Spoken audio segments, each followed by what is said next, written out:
Vambora.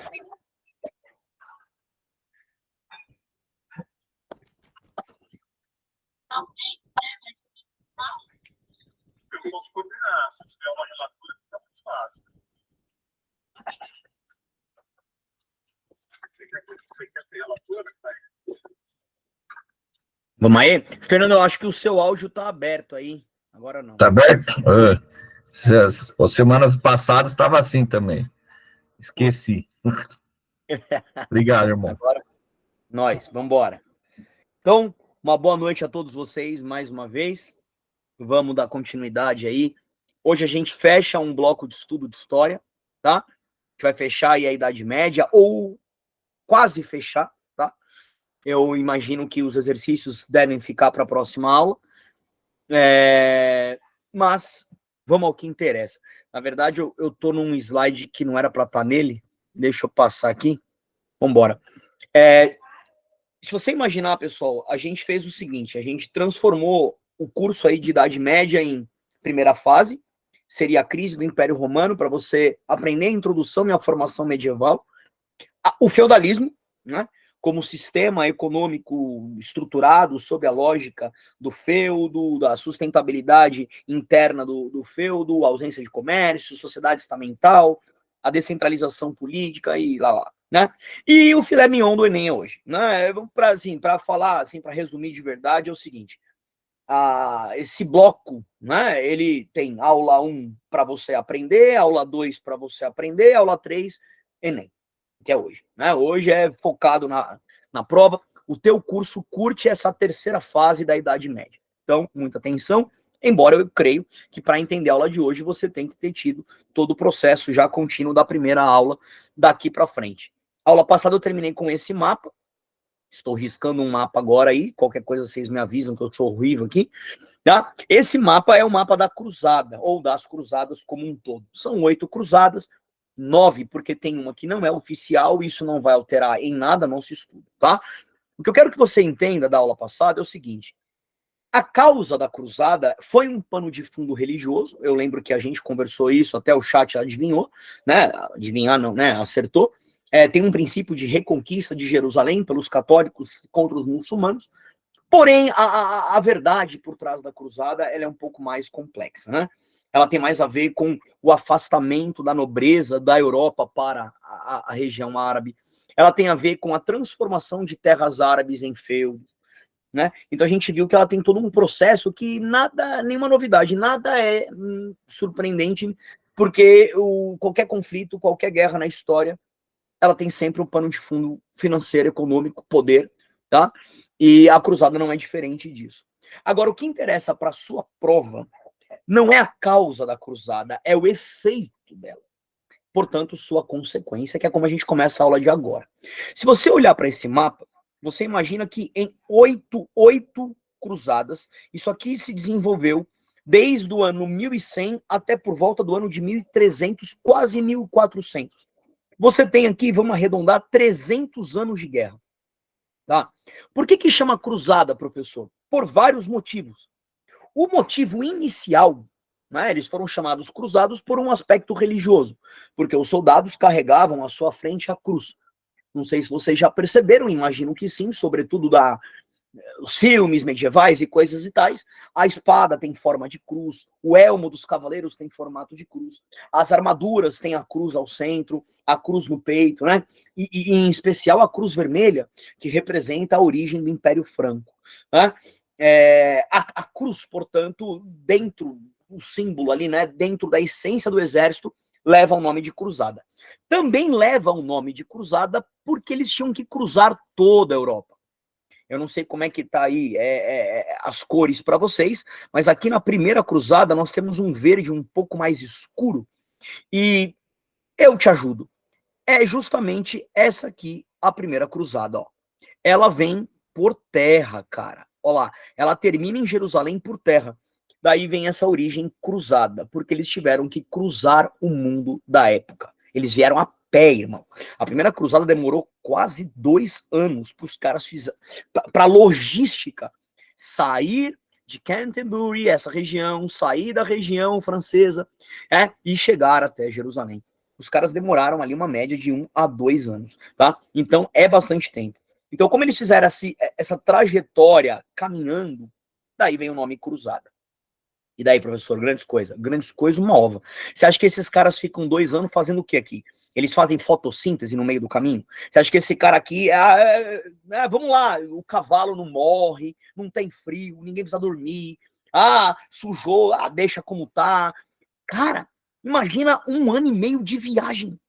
Agora você imagina 200 anos de vai para a Arábia e volta para a Arábia. Dá para entender? A cruzada, ela destruiu o feudalismo. Não ela destruiu o feudalismo porque é uma guerra. Ela destruiu o feudalismo porque ela destruiu uma das características centrais do feudalismo, que é o feudo. Já já você vai entender melhor. Vamos pegar uma óbvia. Renasceu o comércio. Tá muito óbvio que o comércio volta. Eu já te dou a palavra, Pedro, 1 minuto. Tá muito óbvio. O comércio volta, velho. Não tem como. Não tem como não voltar. 200 anos de vai para a Arábia, volta para a Arábia, vai para o mar, volta para o mar, vai para Lisboa, vai para a Inglaterra, da Inglaterra para Jerusalém, para Damieta, para o Egito. Cara, esses caras precisam de provisões, esses caras precisam de abastecimento. Tem que ter um hotel aqui em Galípoli para os caras dormir, velho. Tá? Então, aquele desenho do feudalismo da aula passada, com a ausência do comércio, porque os feudos eram distantes, agora você vai ter que encurtar feudos. Agora você vai ter que construir uma estrada, chamada de rota. Você vai ter que fazer uma rota, uma estrada, que conecte todas essas cidades, que conecte todos esses povos a Jerusalém, porque tem cara que vai e volta de Jerusalém por 200 anos. Aquela feira que era provisória, que era temporária, que os caras criavam uma feira lá na região de Zara, por exemplo, para poder se conectar ali aos feudos, agora essa feira não é mais provisória, ela é permanente. Dá para entender? Esse vai e vem para a Arábia tem uma mistura cultural que a gente chama hoje de, por exemplo, fenômeno de globalização. Só que é uma globalização na época. Um cara que vai para a Arábia, o cara vai tomar banho, ele tem sabão. Não tem sabão na Europa. Na Europa nem toma banho. Opa, eu vou levar o banho para a Europa. Só que não pode tomar banho porque abre os poros, os demônios entram. Banho é proibido pela Igreja Católica. Porrada à vista, cara. Dá para entender? Vai ter mistura cultural. Esse cara vai para a Europa, um árabe vai para a Europa e conhece o cavalo. Nossa, vocês lutam com o cavalo. Ó, aqui faz frio. Meu Deus, vocês têm uma técnica diferente para fazer agricultura. Vocês descansam terra? Lembra lá dos campos da aula passada? Caraca, vocês usam cevada para isso? Mano, muito louco, vocês têm bronze, aquífero, sistema de aquecimento de água que veio de Roma.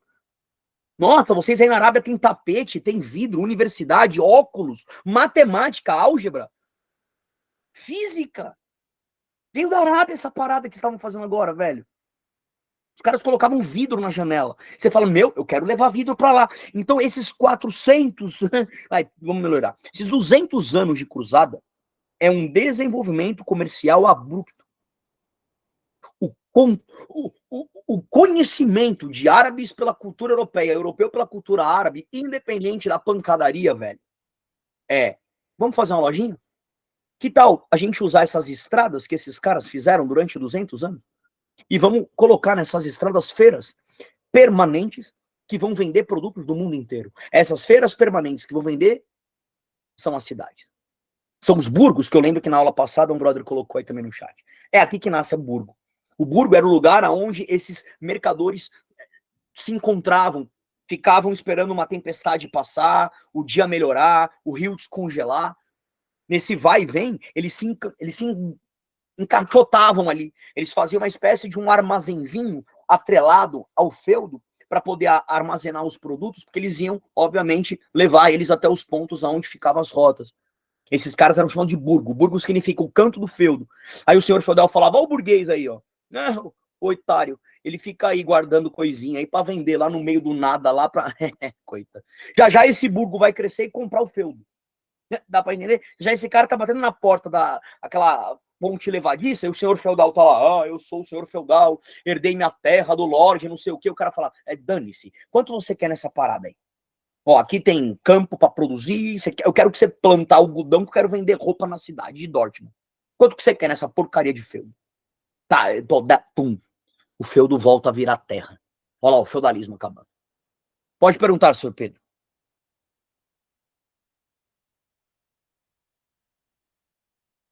Eu acho que eu fiquei muito tempo sem dar a voz. Pera aí, professor, que é muita coisa pra... É, Pera aí que eu tenho que perguntar isso direito. Então, foram 200 anos de cruzada é uma média. e... É, uma média de 200 anos de cruzada. Isso fez ter contato com diferentes culturas, fornecendo diferentes recursos. Isso. Mas eu não entendi muito bem por que isso destruiu o feudalismo. É só você, se você formar, ó, vamos lá. O que é feudalismo? É quando tem um feudo e não a terra. Agora não tem mais feudo. Por quê? Porque agora você não vai mais herdar feudo. Agora você vai comprar feudo. Quando você compra feudo, o feudo volta a ser terra. Acabou o feudalismo, está acabando o feudalismo. No feudalismo não tem comércio. Agora tem. No feudalismo, a feira ela é provisória, ela dura lá 5 meses. Aqui não. Dá para entender? No feudalismo, a sociedade é estamental, não tem mobilidade. Aqui você é burguês, tio. Aqui você ganha dinheiro, metal, ouro e prata. Tá surgindo metalismo aqui. Mas eles podiam. Os burgueses podiam comprar os feudos? Poder não podiam. Se você fosse um senhor feudal estúpido, você não venderia. O mundo é assim. A vida é assim. Vai ter um senhor feudal sentado aqui no meio do nada, aqui no meio da Alemanha, que ele vai olhar o burgo cheio de produto, tapete, vidro, sabão, e vai olhar, como é que eu tenho essa parada aí? Vende seu feudo, eu pago 10 moedas, eu pago 5 mil libras de pimenta, eu pago 50 mil litros de perfume. Você quer vender o seu feudo? Não! Feudo não se vende. Morra aí, tio. Fica aí. O mundo é assim. Mas os burgueses eram os caras que faziam parte da cruzada? Oi? Os burgueses eram os que faziam parte da cruzada? Faziam. Mas Só que eles faziam não com era da igreja?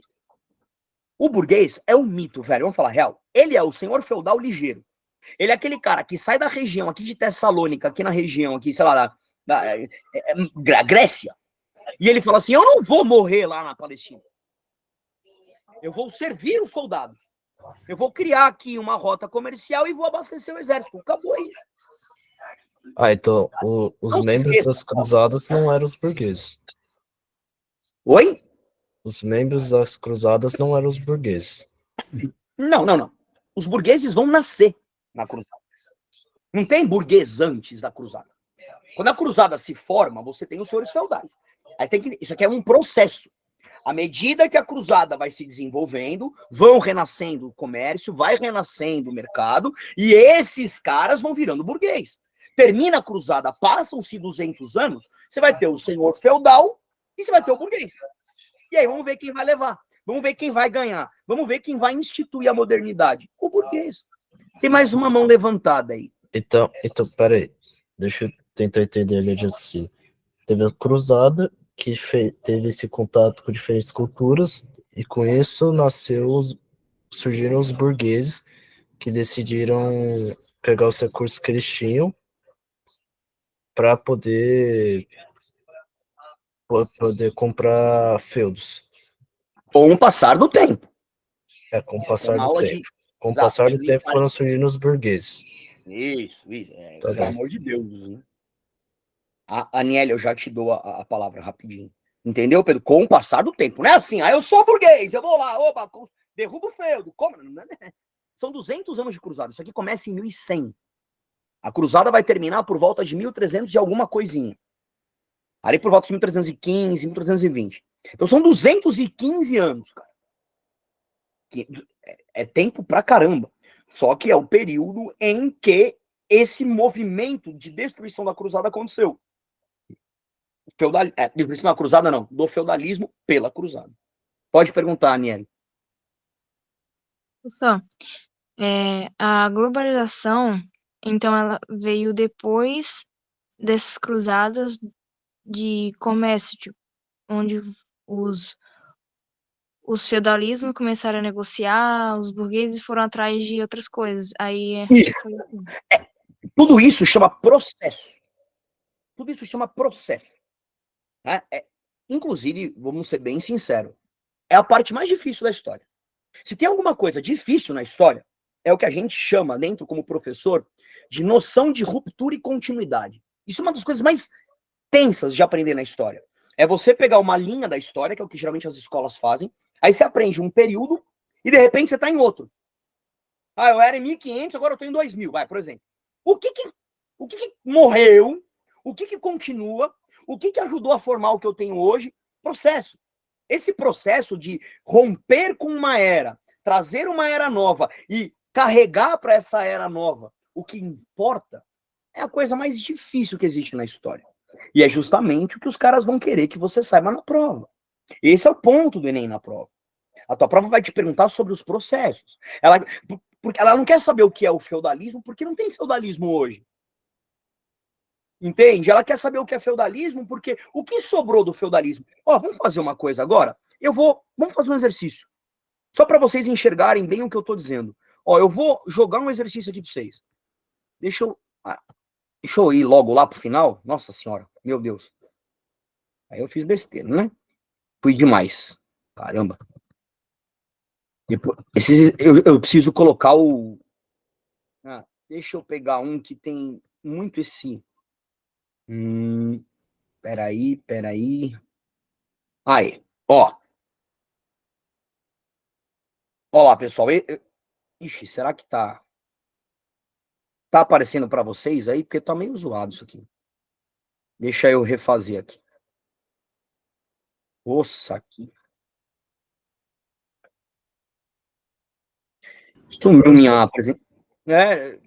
Sumiu minha apresentação e eu nem mandei sumir. Deixa eu pegar aqui rápido. Oi. Só para as rotas que as cruzadas faziam que permitiu esses comerciantes chegarem até os feudos para poder comprar. Isso. Na verdade, esses comerciantes saíam dos feudos, né, com os produtos para vender nas rotas. O feudo era a base de produção, tipo o primeiro setor, agricultura. Imagina assim, agricultura e comércio, sabe? Tipo hoje, o feudo é agricultura. Então eles pegavam os produtos do feudo e mandavam para o comércio. Só que o comércio não existia na época do feudalismo. Ele passou a existir por causa da cruzada. Esses caras pegavam um monte de provisão que tinha no feudo e levavam numa lojinha, no meio de uma rota por onde passavam os soldados. Só que eles fizeram isso por 200 anos. Esse é o ponto. E em 200 anos, essa rota se transformou em algo fixo, que é a cidade. Tá? Olha isso aqui, ó, 2019. Tá? Eu peguei esse exercício que, de certa forma, é um pouco recente no Enem. Eu quero que vocês prestem atenção um pouco até na dificuldade de leitura do texto. Um texto bem refinadinho. Olha lá.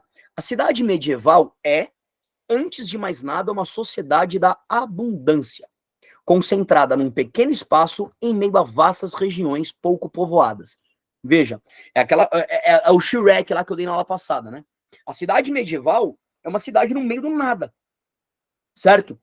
Concentrada num pequeno espaço, né?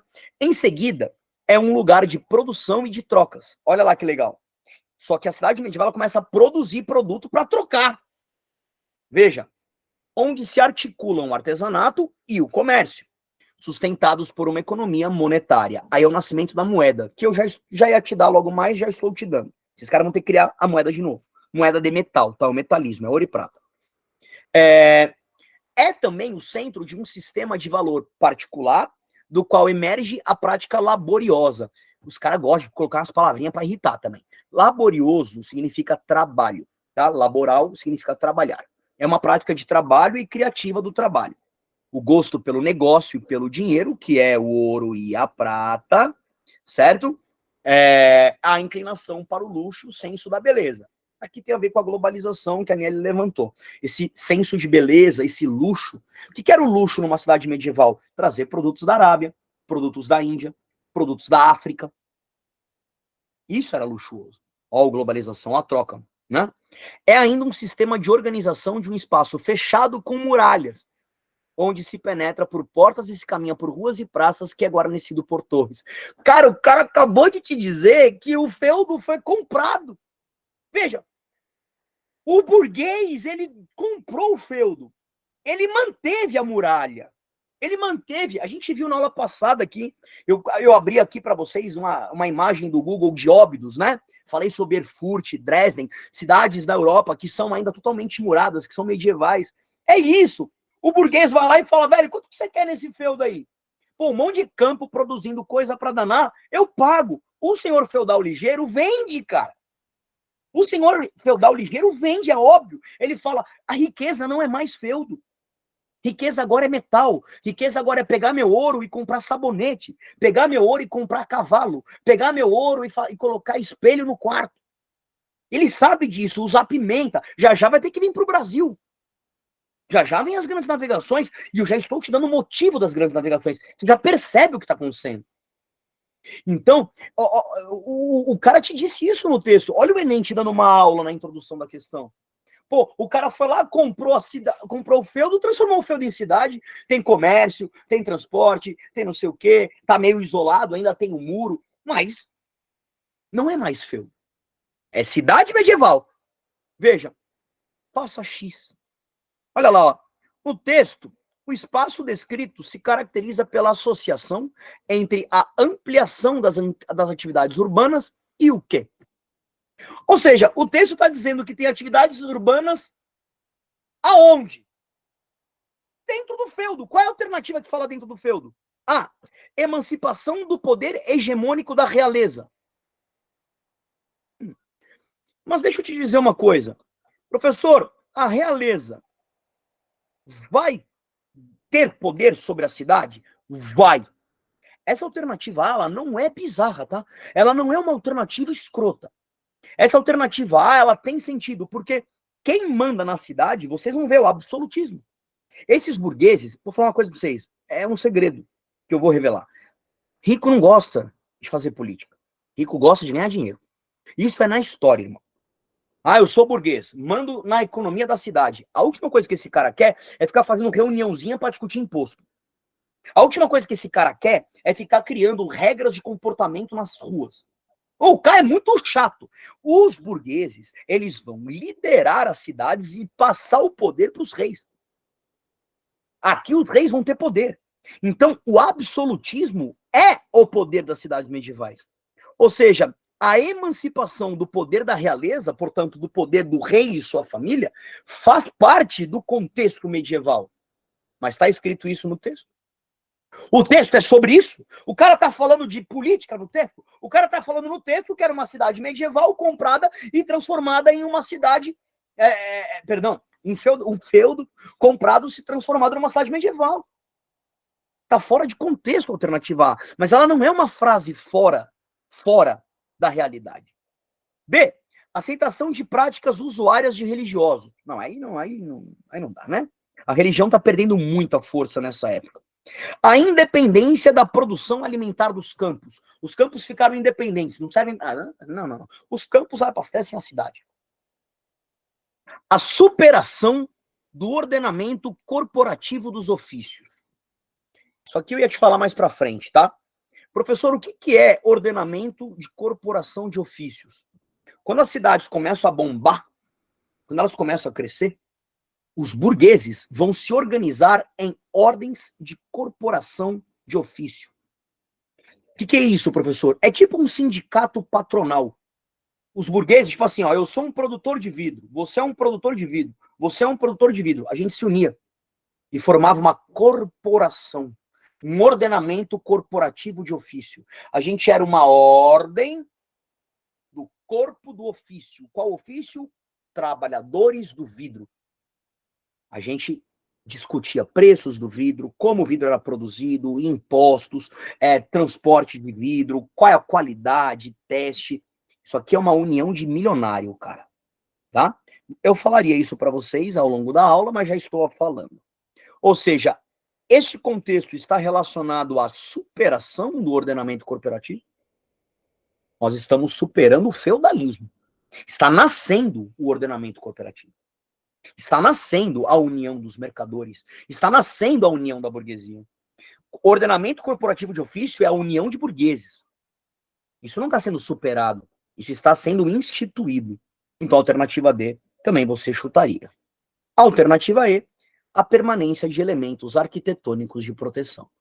E tá no texto, né? Guarnecido de torres, né? Fechado em muralhas, né? Ainda o texto te deu uma bela de uma ajuda, tá? Mas, independente da ajuda que o texto te dá, e você resolveria essa questão com uma leitura profunda e muito bem feita, você conseguiria também entender, né, que a cidade medieval ela é uma união arquitetônica do que era um feudo, mas funcionando com comércio e mercado a todo vapor. Tudo bem? Pode perguntar, senhor Pedro. Professor, então é porque eu tô escrevendo aqui, você escreveu de um jeito que eu fizesse sentido. As fotos das cruzadas permitiam surgir os comerciantes nessas fotos para trocar produtos através de metais e eram locais que eram cercados por muros. Isso. E Isso. eram não por muros, mas eram locais protegidos. Não é que eles quiseram proteger o local. É porque assim era a arquitetura medieval.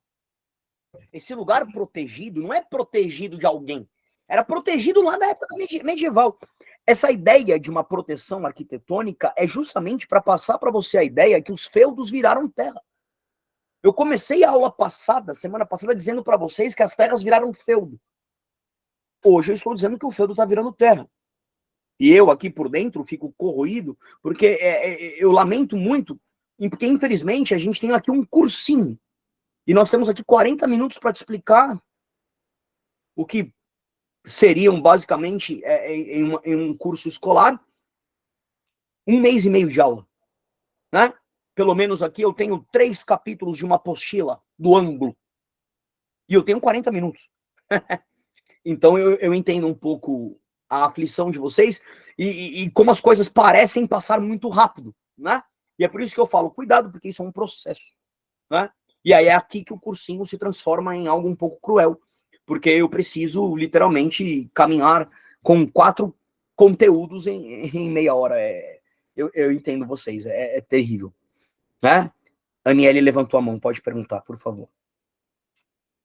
Professor, você falou que o feudo, ele é como se fosse a troca, a terra, né, onde você compra, se negocia.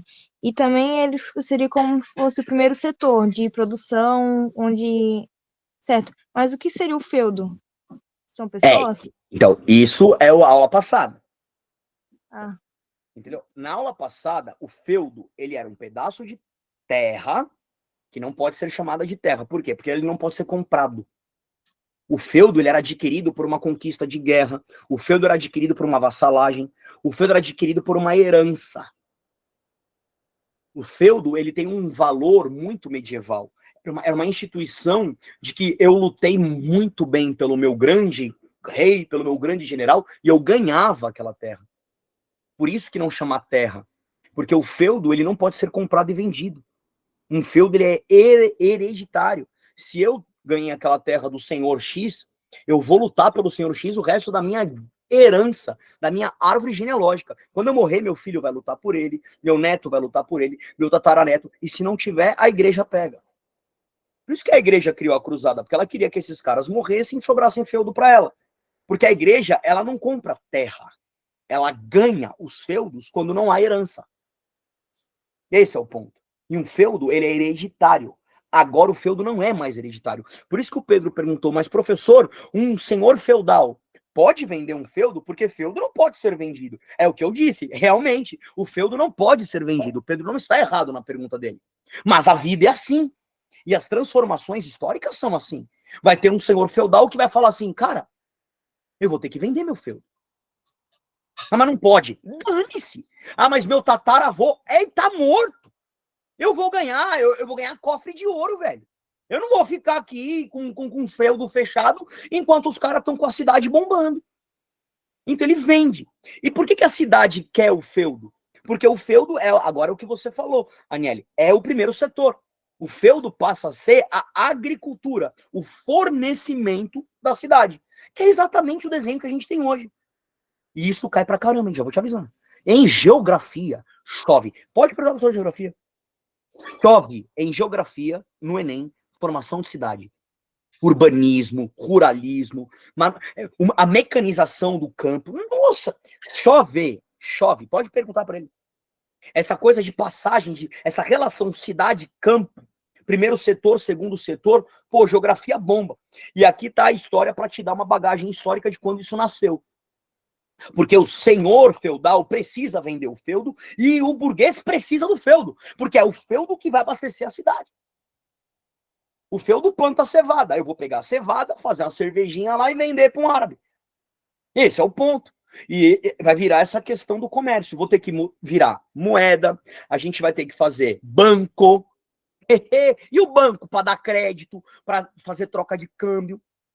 Isso é muito louco. Sabe quem vai administrar os câmbios aqui? Sabe quem vai ficar com os bancos nessa época? Quem a igreja não curte, porque banco cobra juros. Os juros é proibido. Se você pegar o banco, ele tem tudo que a igreja odeia. Luxúria, inveja, como é que fala? Gula, tudo demais. Avareza, né? Os juros era uma teoria que a igreja condenava os juros. Você não pode emprestar dinheiro, velho. Você tem que doar. O bom cristão doa. Ele ajuda o próximo. Ele não enfia a faca no próximo. Eu te emprestar 10 e cobrar 20, eu não tô te ajudando. A igreja é contra o banco.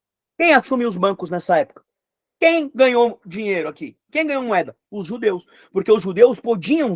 Eles eram contra as ideias da igreja e eram perseguidos pela igreja. Os judeus fizeram a farra do boi aqui, meu. Sabe quem mais? Os templários. Para quem conhece um pouco mais de história, sabe que os cavaleiros templários fizeram isso.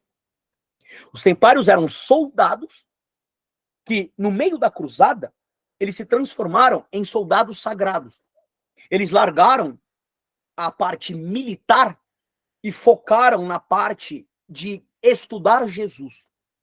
Os cruzados, falando de qualquer jeito, eles seriam aqueles militares que estavam com peso na consciência. Tipo, sabe um militar lutando em nome da igreja, matando gente e lendo a Bíblia? Dizendo que é proibido matar o próximo? E o cara fala assim, pô, eu tô matando o próximo em nome da igreja e sou cristão que proíbe matar o próximo. Não faz sentido. Esses caras, eles romperam com a igreja. Eles largaram o viés católico. Pegaram a cruz vermelha e começaram a formar hospitais. Daí vem o termo, o hospital tem cruz vermelha.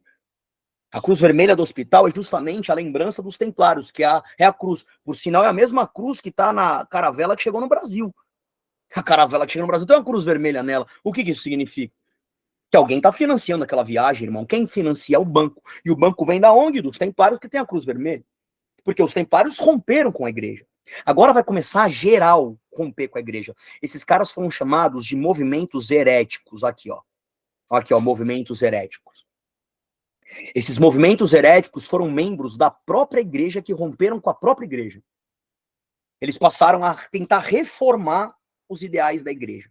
Porque eles acharam que a igreja defendeu uma guerra santa e Jesus nunca disse para você matar o amiguinho.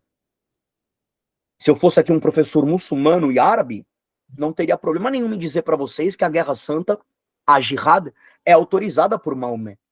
Para os árabes lutarem e defender a religião faz sentido. Para um católico, jamais. Tá? E muitos religiosos nessa época formaram as chamadas ordens religiosas. Eles romperam com a igreja. É aqui a época do grande cisma, da crise católica. Esse grande cisma é o nascimento das duas igrejas católicas, a ortodoxa, a apostólica romana, né? A apostólica romana e a ortodoxa, que fica com a sede na Rússia e na Grécia, na época, né? Na época ficava, na verdade, na Turquia e hoje é na Rússia e na Grécia. Então, a maçonaria entra aqui. A maçonaria ela é um pouco mais moderna, ela já está na época da modernidade do iluminismo, né? A maçonaria tem muito a ver com o iluminismo. E entra aqui, sim, os Illuminates, né? Aquelas ordens que partem de dentro da própria igreja. Lutero é um dos grandes símbolos, um dos grandes golpes que a igreja sofre aqui é o Lutero, que traduz a Bíblia, né, para o alemão, que tem em Gutenberg, o criador da imprensa, a disseminação de ideias católicas vindos da própria Bíblia, ou seja, não é o padre que interpreta a Bíblia para você, é você mesmo lendo a própria Bíblia com autonomia, com uma livre interpretação da Bíblia, Né? É aqui que a igreja vai, ela perde muita força. Veja, a igreja perdeu o feudo, porque agora o feudo é terra. A igreja perdeu o controle econômico, porque agora quem tem metal é o burguês. A igreja perdeu o poder político, porque quem manda agora é o rei. Ó, é o absolutismo. A igreja perdeu o controle financeiro, porque agora tem banco, e quem tá no banco é quem não gosta da igreja. A igreja perdeu o poder cultural religioso, porque agora vão nascer reformas protestantes, que é a nossa próxima aula. Agora vai nascer protestantismo, agora vai nascer, né, luteranismo, calvinismo, anglicanismo, huguenoticismo. Agora começa puritanismo, que é a religião batista, que vai formar os Estados Unidos. Agora começa, cara. Nascer os diferentes cleros. Agora é a época do clero regular e do clero secular.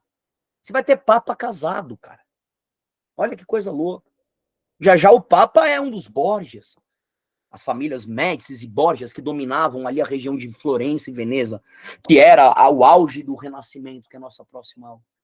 Tá? Esses caras, essas famílias italianas aí, mano, o cara, o Borgia, ele chegou numa reunião papal e falou: eu quero que meu filho seja papa.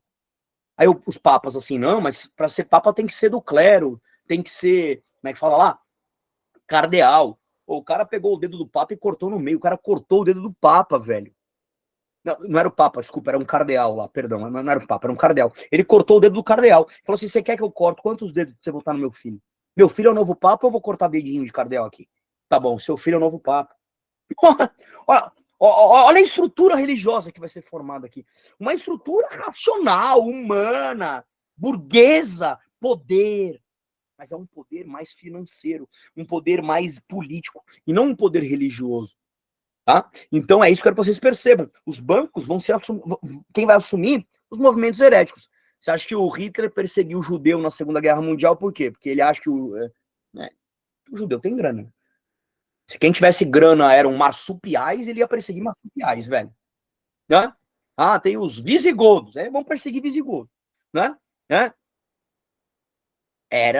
As instituições sempre colapsam, Hugo, sempre colapsam. Porque para você manter o poder e manter a instituição, você vai ter que uma hora sujar as mãos. E quando você suja as mãos, você vai lidar com sujeira. E aí, de certa forma, a sujeira, ela uma hora aparece, uma hora ela varre, ou é varrida.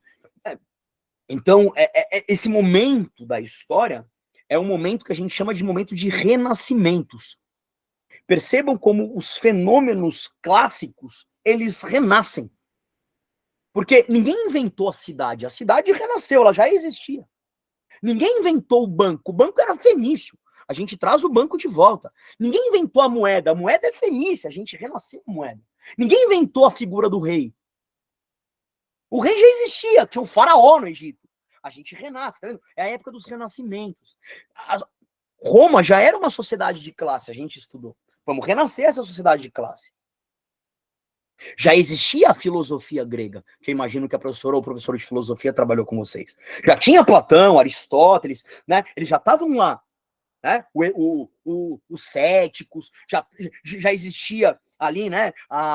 O epicurismo, o estoicismo, o helenismo. Isso aí já existia. A gente só vai renascer esse pensamento filosófico crítico, esse movimento contestador. Sabe a única coisa que não existia, que é nova aqui, pra gente terminar, e a gente rumar pro final da aula? A única coisa que é nova, isso é novo, é o nascimento dos países. Isso é novo.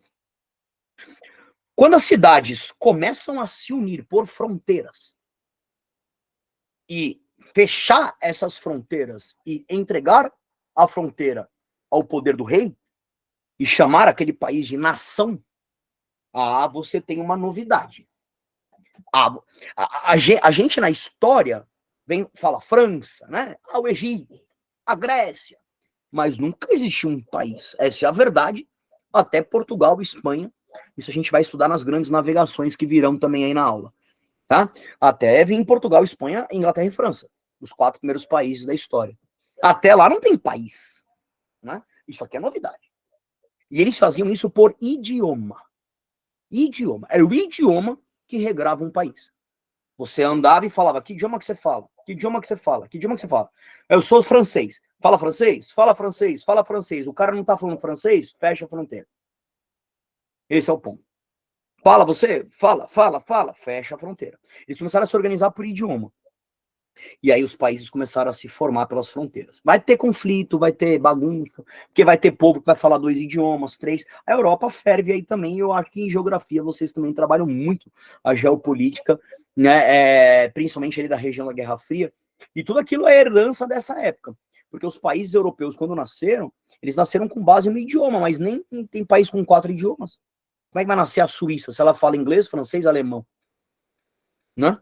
Mas eu quero que você entenda que o idioma aqui, que a gente chama de vernáculo, que é o idioma mãe, é o idioma da história, da cultura, ele substitui o idioma da igreja, o latim. Se você cutucasse uma criança na Idade Média e entregasse um livro para ela ler, ela lia, da onde ela estivesse na Europa. Ah, eu tô na França, vou entregar um livro para uma criança lá, uma menina lá na Espanha, ela vai ler. Ah, mas professora, ela lê em francês? Não, é escrito em latim, velho.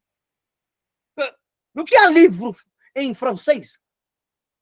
Tá vendo? Mais um poder que a igreja perde.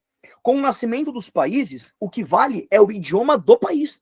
É o francês, o português, o inglês, o alemão. Agora começam a nascer os idiomas. E os idiomas se estruturam para formar países. Isso é novidade. Isso você fala, pô, não tinha na época da Grécia. Isso vai ter hoje. Mas comércio tinha. Banco tinha, moeda tinha, rota comercial tinha a figura do rei. Dá para entender?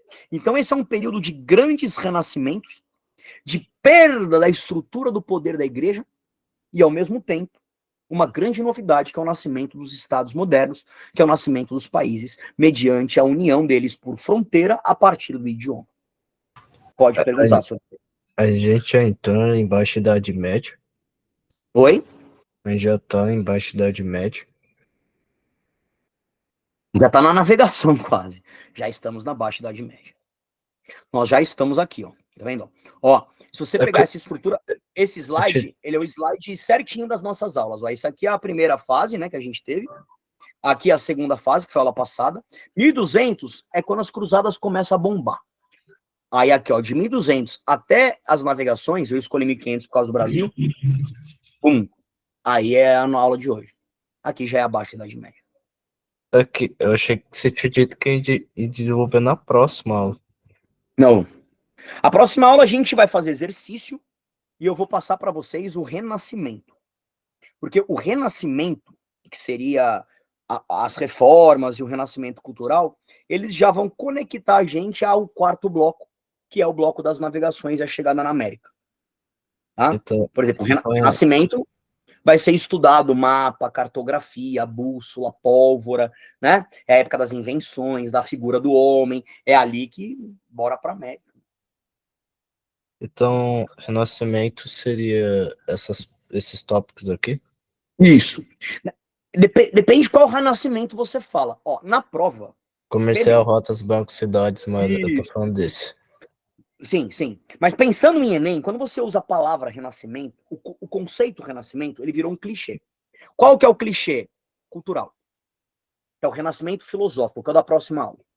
Quando se fala em renascimento hoje, para a história, de forma geral, as pessoas só pensam, está renascendo a figura do homem, a crença no valor criativo, na razão humana. Né? Esse é o termo. Mas eu estou te dizendo que renasceu tudo. Tipo. Renasceu banco, renasceu cidade, renasceu moeda, renasceu comércio, renasceu o poder político centralizado na figura de um homem, que é o absolutismo, renasceu uma sociedade imóvel de classe. Tem vários renascimentos. E tudo culpa da cruzada. Tudo culpa da cruzada. Se você parar para pensar assim, que curiosidade, a igreja ela fomentou a cruzada numa perspectiva de aumentar o poder dela, e o que a cruzada fez foi destruir o poder da igreja. Né? A imagem da cruzada como um mecanismo de manutenção do poder institucional da igreja foi justamente da onde nasceu o seu maior inimigo, o metal, o ouro, né? Foi ali que nasceu o mercado, cara. foi ali que, como o mercado vem, as rotas, os bancos, os burgueses, né, o pensamento filosófico, né, a perda da estrutura religiosa, os movimentos heréticos, né, ixi, e aí você esfumaçou, né, o poder da igreja. Eu não estou dizendo que a igreja não é poderosa, a igreja tem um poder simbólico e institucional hoje absurdo, mas não é, obviamente, nem de perto o que a igreja foi durante a Alta Idade Média, durante este período aqui, ó. Esses 200, 400 anos aqui, a igreja realmente teve um poder absoluto. Tudo bem?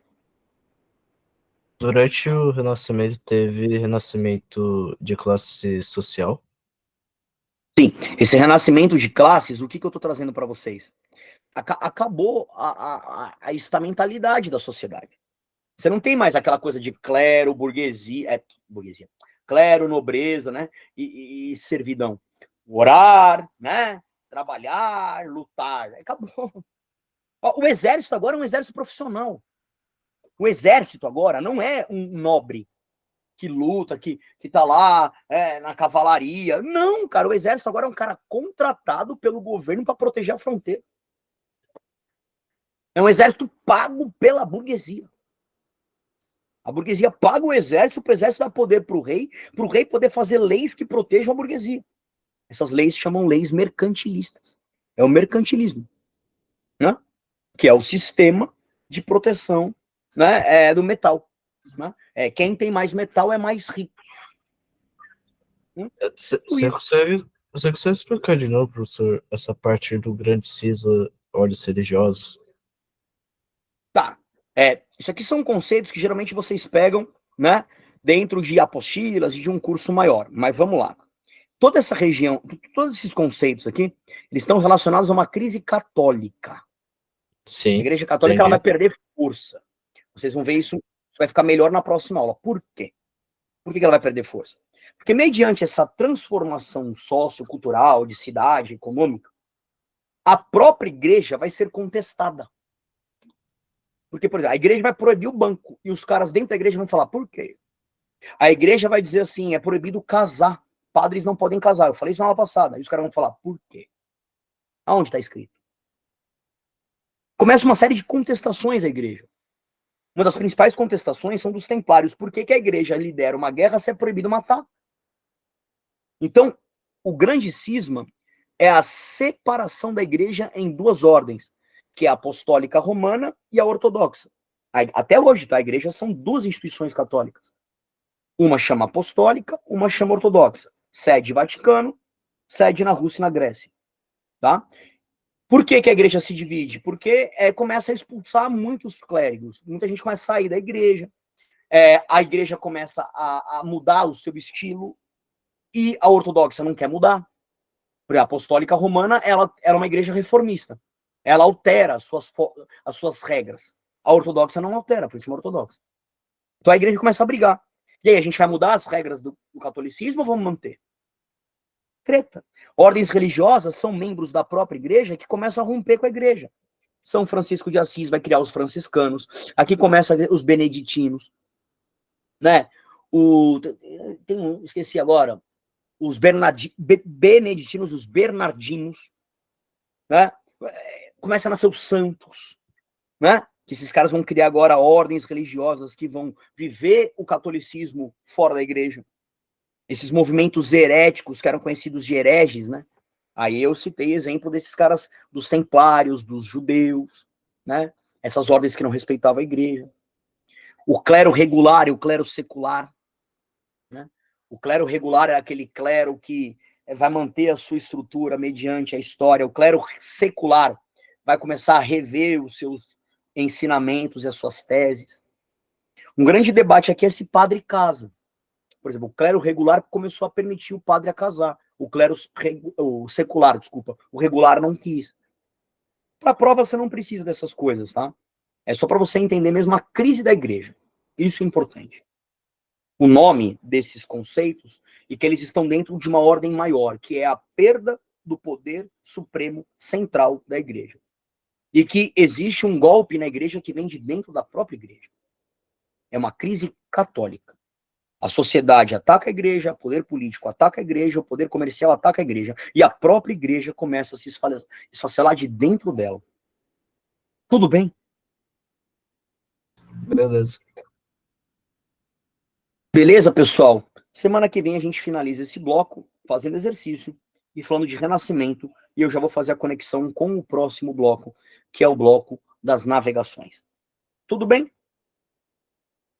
Eu preciso alimentar o drive de vocês, que eu esqueci mesmo, cara, não lembrei mesmo, falha gravíssima.